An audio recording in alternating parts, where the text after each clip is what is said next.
ನಮಸ್ತೆ ವೀಕ್ಷಕರೇ, ನಾನು ಈ ದಿನ ಒಂದು ಕಪ್ ಕಡಲೆ ಬೀಜದಲ್ಲಿ ತುಂಬ ಗರಿಗರಿಯಾದ ಹೊಸ ರೀತಿಯ ಸ್ನ್ಯಾಕ್ಸ್ ಮಾಡೋದು ಹೇಗೆ ಅಂತ ತೋರಿಸ್ಕೊಡ್ತಾ ಇದ್ದೀನಿ.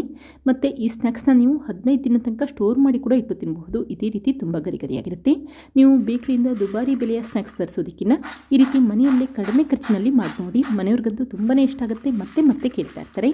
ಹಾಗೆ ನಿಮಗೆ ಈ ವಿಡಿಯೋ ಇಷ್ಟ ಆದರೆ ಪ್ಲೀಸ್ ವಿಡಿಯೋನ ಲೈಕ್ ಮಾಡಿ ಮತ್ತು ಚಾನಲ್ಗೆ ಸಬ್ಸ್ಕ್ರೈಬ್ ಮಾಡಿ. ಈಗ ಕಡಲೆ ಬೀಜದಲ್ಲಿ ಗರಿಗರಿಯಾದ ಸ್ನ್ಯಾಕ್ಸ್ ಮಾಡೋದು ಹೇಗೆ ಅಂತ ನೋಡ್ಕೊಳ್ಳೋಣ ಬನ್ನಿ. ಮೊದಲು 4 ಟೇಬಲ್ ಸ್ಪೂನಷ್ಟು ಕಡಲೆ ಹಿಟ್ಟನ್ನು ಹಾಕ್ಕೊಳ್ತಾ ಇದ್ದೀನಿ. ಅಂದರೆ ನೀವು ಯಾವ ಕಪ್ಪಲ್ಲಿ ಕಡಲೆ ಬೀಜ ತೊಗೊಂಡಿರ್ತೀರಾ ಅದೇ ಕಪ್ಪಲ್ಲಿ 1/4 ಕಪ್ಪಷ್ಟು ಕಡಲೆ ಹಿಟ್ಟನ್ನು ಉಪಯೋಗಿಸ್ಕೊಳ್ಳಿ. ನಂತರ 2 ಟೇಬಲ್ ಸ್ಪೂನಷ್ಟು ಕಾರ್ನ್ಫ್ಲೋರ್ ಹಾಕ್ಕೊಳ್ತಾ ಇದ್ದೀನಿ. ಕಾರ್ನ್ಫ್ಲೋರ್ ಇಲ್ಲ ಅಂತಂದರೆ 2 ಟೇಬಲ್ ಸ್ಪೂನಷ್ಟು ಅಕ್ಕಿ ಹಿಟ್ಟು ಉಪಯೋಗಿಸಬಹುದು. ಹಾಗೆ 2 ಟೀ ಸ್ಪೂನಷ್ಟು ಅಚ್ಕಾರದ ಪುಡಿ ಹಾಕಿದರೆ 1/4 ಟೀ ಸ್ಪೂನಷ್ಟು ಅರಿಶಿಣದ ಪುಡಿ, ಅರ್ಧ ಟೀ ಸ್ಪೂನಷ್ಟು ಜೀರಿಗೆ ಪುಡಿ ಮತ್ತು ರುಚಿಗೆ ತಕ್ಕಷ್ಟು ಉಪ್ಪು ಹಾಕ್ಕೊಂಡಿದ್ದೀನಿ. ಈಗ ಒಂದ್ಸರಿ ನೀಟಾಗಿ ಮಿಕ್ಸ್ ಮಾಡಿಟ್ಕೊಳ್ಳಿ. ಹಾಗೆ ನಿಮಗೆ ಖಾರ ಎಷ್ಟು ಬೇಕು ಅಷ್ಟು ಪ್ರಮಾಣದಲ್ಲಿ ಅಚ್ಕಾರದ ಪುಡಿ ಉಪಯೋಗಿಸ್ಕೊಳ್ಳಿ. ಇಷ್ಟೇ ಉಪಯೋಗಿಸ್ಬೇಕು ಅಂತೇನಿಲ್ಲ. ನೋಡಿ, ಈಗ ಮಿಶ್ರಣ ರೆಡಿಯಾಗಿದೆ. ಇದಕ್ಕೀಗ 2 ಟೀ ಸ್ಪೂನಷ್ಟು ಶುಂಠಿ ಬೆಳ್ಳುಳ್ಳಿ ಪೇಸ್ಟ್ ಹಾಕ್ಕೊಳ್ತಾ ಇದ್ದೀನಿ.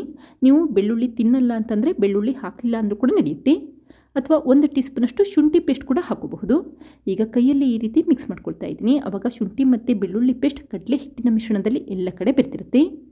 ಈಗ 1 ಕಪ್ಪಷ್ಟು ಕಡಲೆ ಬೀಜನ ಹಾಕ್ಕೊಳ್ತಾ ಇದ್ದೀನಿ. ನಂತರ ಒಂದ್ಸರಿ ನೀಟಾಗಿ ಮಿಕ್ಸ್ ಮಾಡಿಟ್ಕೊಳ್ಳಿ. ಹಾಗೆ ಸ್ವಲ್ಪನೇ ತಣ್ಣೀರನ್ನು ಹಾಕಿ ಕಲಸಿಟ್ಕೊಳ್ತಾ ಇದ್ದೀನಿ.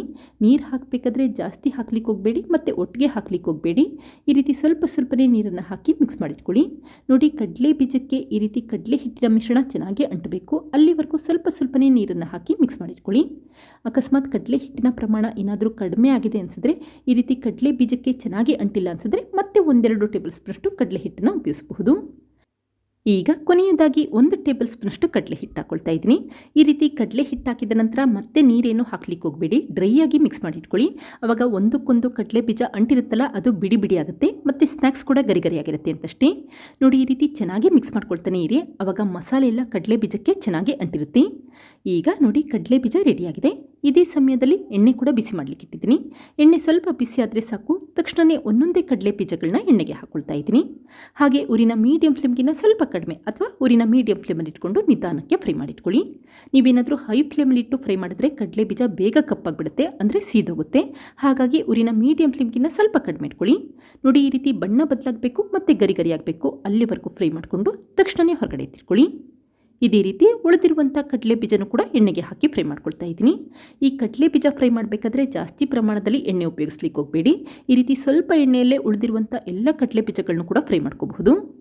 ಈಗ ನೋಡಿ, ಬಣ್ಣ ಬದಲಾಗಲಿಕ್ಕೆ ಶುರುವಾಗ್ತಾ ಇದೆ. ಹಾಗೆ ಮಸಾಲೆ ಕೂಡ ಕಡಲೆ ಬೀಜಕ್ಕೆ ಚೆನ್ನಾಗಿ ಅಂಟಿದೆ. ಯಾವಾಗ ಈ ರೀತಿ ಬಣ್ಣ ಬದಲಾಗಿರುತ್ತೆ ಆವಾಗ ತಕ್ಷಣವೇ ಹೊರಗಡೆ ಎತ್ತಿಟ್ಕೊಳ್ಳಿ.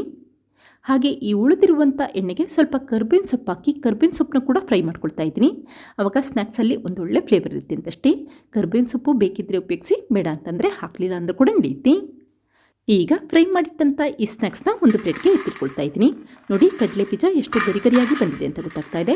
ಹಾಗೆ ಈ ಕಡಲೆ ಬೀಜನ ಎಣ್ಣೆಯಲ್ಲಿ ಫ್ರೈ ಮಾಡಿದ ನಂತರ ಖಾರ ಕಡಿಮೆ ಆಗಿಬಿಡುತ್ತೆ. ಆವಾಗ ಏನು ಮಾಡಿ ಅಂತಂದರೆ ಮತ್ತೆ 1 ಟೀ ಸ್ಪೂನಷ್ಟು ಅಚ್ಕಾರದ ಪುಡಿ ಹಾಕ್ಕೊಳ್ಳಿ. ನಿಮಗೆ ಖಾರ ಎಷ್ಟು ಬೇಕೋ ಅಷ್ಟು ಪ್ರಮಾಣದಲ್ಲಿ ಅಚ್ಕಾರದ ಪುಡಿ ಉಪಯೋಗಿಸ್ಕೊಳ್ಳಿ. ನಂತರ ಅರ್ಧ ಟೀ ಸ್ಪೂನಷ್ಟು ಚಾಟ್ ಮಸಾಲ ಪುಡಿ ಹಾಕಿದರೆ 1/4 ಟೀ ಸ್ಪೂನಷ್ಟು ಉಪ್ಪು ಹಾಕ್ಕೊಳ್ತಾ ಇದ್ದೀನಿ. ಮೊದಲೇ ಉಪ್ಪು ಹಾಕಿರೋದ್ರಿಂದ ಕಡಿಮೆ ಪ್ರಮಾಣದಲ್ಲಿ ಉಪ್ಪನ್ನು ಹಾಕಿ ಒಂದ್ಸರಿ ನೀಟಾಗಿ ಮಿಕ್ಸ್ ಮಾಡಿಟ್ಕೊಳ್ಳಿ.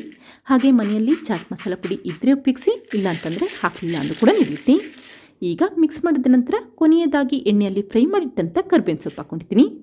ನೋಡಿ, ಈಗ ಸ್ನ್ಯಾಕ್ಸ್ ರೆಡಿಯಾಗಿದೆ. ಇದನ್ನೀಗ ಒಂದು ಪ್ಲೇಟ್ಗೆ ಎತ್ತಿಟ್ಕೊಳ್ತಾ ಇದ್ದೀನಿ. ನೋಡಿ, ಕಡಲೆ ಬೀಜ ಎಷ್ಟು ಗರಿಗರಿಯಾಗಿ ಬಂದಿದೆ ಅಂತ ಗೊತ್ತಾಗ್ತಾ ಇದೆ. ದಿಢೀರಾಗಿ ಕೇವಲ 5 ನಿಮಿಷದಲ್ಲಿ ಈ ಸ್ನ್ಯಾಕ್ಸ್ ಮಾಡಬಹುದು. ಹಾಗೆ ಕಡಲೆ ಬೀಜದ ಹೊರಭಾಗ ಕೋಟಿಂಗ್ ಇರುತ್ತಲ್ಲ, ಅದಂತೂ ತುಂಬ ರುಚಿಯಾಗಿರುತ್ತೆ, ತುಂಬಾ ಗರಿಗರಿಯಾಗಿರುತ್ತೆ. ಒಂದ್ಸರಿ ಟ್ರೈ ಮಾಡಿ ನೋಡಿ, ಖಂಡಿತ ಮತ್ತೆ ಮಾಡ್ತೀರಾ. ಈಗ ಈ ಕಡಲೆ ಬೀಜದ ಸ್ನ್ಯಾಕ್ಸ್ನ ಒಂದು 8 ಬಾಕ್ಸ್ಗೆ ಸ್ಟೋರ್ ಮಾಡಿಟ್ಕೊಳ್ತಾ ಇದ್ದೀನಿ. ನೀವು ಸ್ಟೋರ್ ಮಾಡಿಟ್ಟರೆ 15 ದಿನ ತನಕ ಸ್ಟೋರ್ ಮಾಡಿ ಇಟ್ಕೋಬಹುದು. ಅಷ್ಟೇ ರುಚಿಯಾಗಿರುತ್ತೆ ಮತ್ತು ತುಂಬಾ ಗರಿಗರಿಯಾಗಿರುತ್ತೆ. ನೋಡಿದ್ರಲ್ಲ ಫ್ರೆಂಡ್ಸ್, ಎಷ್ಟು ಸುಲಭವಾಗಿ ದಿಢೀರಾಗಿ ಕಡಲೆ ಬೀಜದಲ್ಲಿ ಸ್ನ್ಯಾಕ್ಸ್ ಯಾವ ರೀತಿ ಮಾಡ್ತೀನಿ ಅಂತ ಗೊತ್ತಾಯ್ತಲ್ವಾ. ನೀವು ಕೂಡ ಟ್ರೈ ಮಾಡಿ ನೋಡಿ, ಖಂಡಿತ ಇಷ್ಟಪಡ್ತೀರಾ. Thank you. ಲೈಕ್ ಮಾಡಿ ಮತ್ತು ಸಬ್ಸ್ಕ್ರೈಬ್ ಮಾಡಿ.